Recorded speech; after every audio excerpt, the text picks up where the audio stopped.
Hey everyone, this is Laura. Welcome to my YouTube channel. In this video, I'm going to talk about my experience as a complete beginner on Amazon KDP. In the past 2 years, I've been a self-publisher on this platform while working a 9-to-5 job.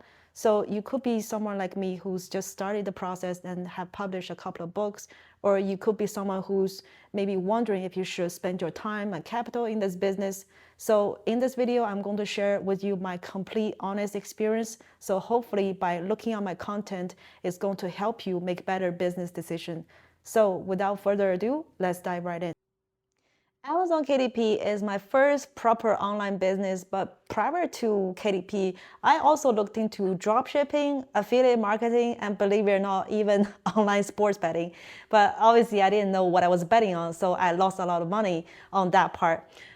What really attracted me to KDP is that it seems passive, right? And you're also just creating a digital product and you put it on Amazon where everybody in America shop, right? And Amazon is going to help you, handle the printing and shipping. You don't have any inventory risk, and that seemed like a great business model for me.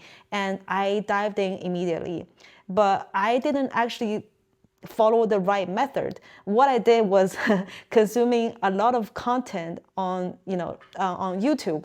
And back in the days, we had a lot of content on, hey, creating this simple coloring book or this simple word search book that is going to make you 3,000 or 5,000 a month.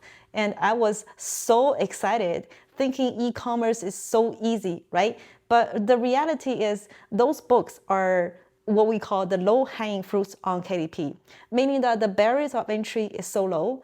And the reality is, if you see the video, right, I see the video, chances are like everybody's seen the video and everybody can make that.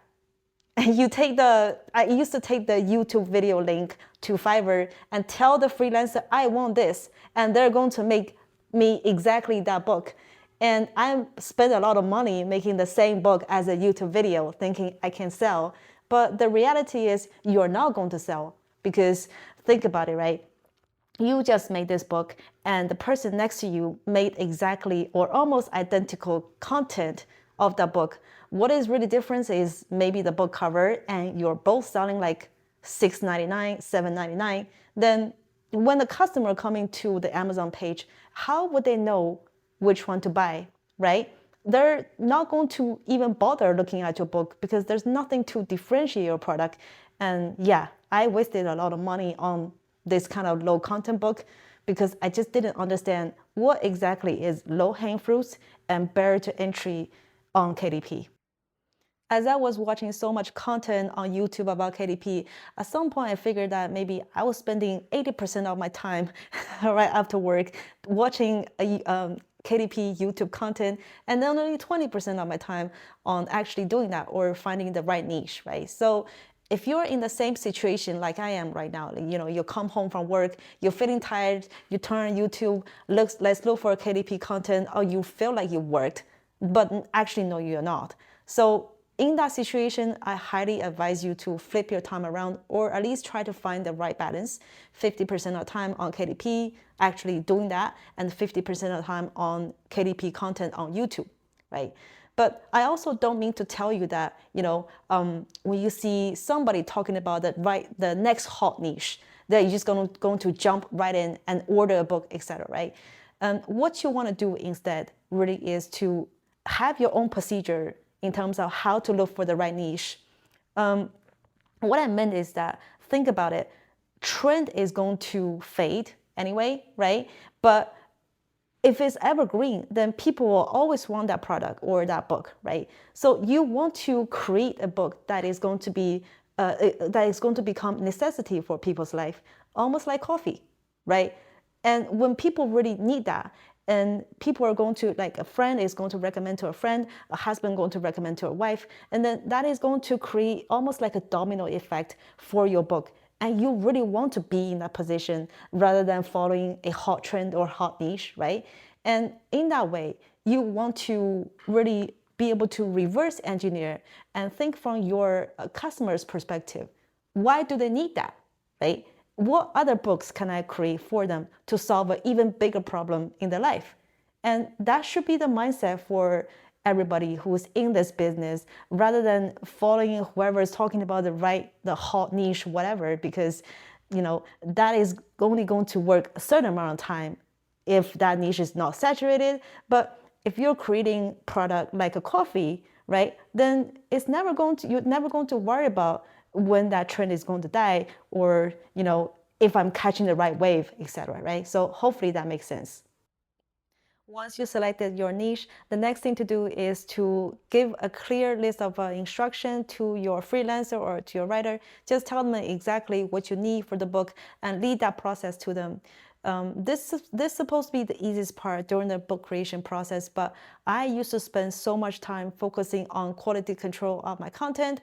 I even spend a lot of time working together with the freelancers just so that I feel I have a great content. But as a business owner, your job really is to market your book, meaning that you need to do the right research, understand the demographic, right? What are the pain points of your potential readers, right? How can you make sure that you bring out the right message to them?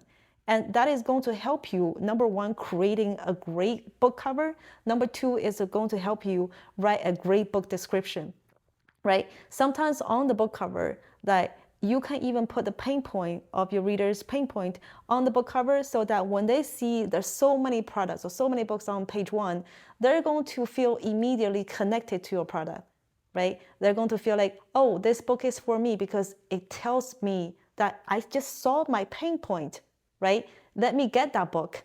So you want to be able to understand that, have that on your cover, make sure it's unique. That's going to help you stand out from so many competitors. And then when you write your book description, even though nowadays there's like great AI tools like ChatGPT or Cloud AI to help you write great book description, but as long as you understand your customer, you're adding this human element that it's almost like you're writing a book description like a friend to a friend, that I'm helping you solving the problem. That is going to create an instant connection to your reader. And all they do is like they feel triggered, right? The emotional triggering part is really important, and that is going to cause them to have this impulse buying behavior. So that is something as a business owner that you need to consider, rather than like me. I put so much time on content creation, and I didn't really put that much time on marketing. So that is something I want you guys to be aware of. Another point I wanted to quickly mention is that when you're hiring on Fiverr or Upwork, typically those consultants are really, really good, and they're going to deliver the product that you ordered, right? But it is up to you to order the right product, right? So that took me a long time to understand, because I always had the mindset of that, because I spent $200, right, ordering a book, therefore that is going to make me $2,000. And I think it's because of the side hustle culture or mindset is so engraved in me. And for a long time, I didn't understand that is not the case, because you as a business owner, or I as a business owner, I need to make sure my marketing is on point, and making sure that I try my best to make social outreach of my book. But the freelancer's job literally stops at the point when they hand you the book, right? So just so that you have that mindset, right? But if you're having a hard time accepting this reality, then maybe don't spend that money on ordering a book. Put that money on, let's say, S&P 500, or even buying a dividend-paying stock. That's probably going to be much better for you. Final point I want to mention in today's video is that in addition to Amazon KDP, try to think about, or try to figure out, where else can you find your potential readers. Say, for example, right, people are using TikTok more and more often these days. So maybe it's wise for you to have a TikTok page there as well, so that more people can see your product or your brand, right? Or sometimes people are on Instagram, but just remember, each platform serves a different purpose, and obviously they attract different demographic, and it's up to you to figure out which platform to be on.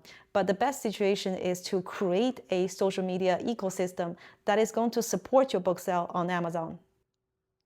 All right, that's it for today, guys. If you're still watching my video till now, I'm sorry that I didn't sugarcoat any of my experiences because I think there's enough content on YouTube that's talking about, how easy it is to make 3K or 5K a month on KDP. I want to tell you it is completely doable, but it requires some effort from you as a business owner. So don't think of this as, an easy get rich quick kind of business model. All right. So if you like my content, make sure to subscribe for more. Give me a thumbs up for this video. Leave me some comments in terms of what kind of questions you have for your KDP or maybe even challenges you're facing right now. And I will get to those questions in the next couple of videos. Thank you, and I'll see you soon.